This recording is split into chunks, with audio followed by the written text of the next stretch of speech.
আমার এই ২৪ বছর বয়সে অনেকগুলো ঈদ উদযাপন করেছি, তবে এই ঈদটা ছিল সত্যি অন্যরকম। আজ পবিত্র ঈদুল আজহার সকাল। আলহামদুলিল্লাহ, ঈদের নামাজ আদায় করার পর আমরা সবাই একসাথে উপস্থিত হয়েছি কুরবানির এই মহিমান্বিত দিনের সুন্দর মুহূর্তগুলো উপভোগ করার জন্য।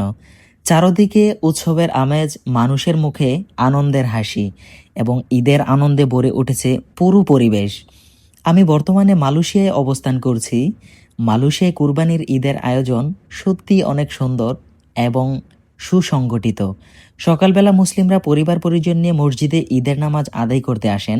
নামাজ শেষে সবাই একে অপরের সঙ্গে কোলাকুলি করেন, ঈদের শুভেচ্ছা বিনিময় করেন এবং তারপর শুরু হয় কুরবানির কার্যক্রম। এখানে অনেক মসজিদের সামনেই নির্ধারিত স্থানে কুরবানির পশু জবাই করা হয়।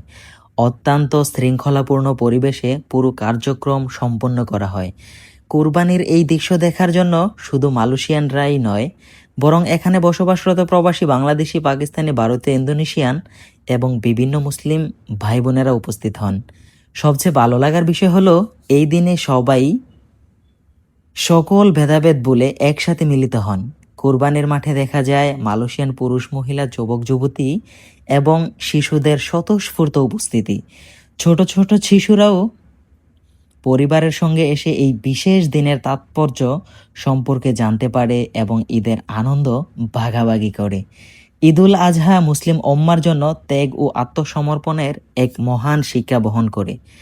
হজরত ইব্রাহিম আলাইসাল্লামের মহান ত্যাগের স্মরণে মুসলিমরা আল্লাহর সন্তুষ্টির উদ্দেশ্যে কুরবানি করেন।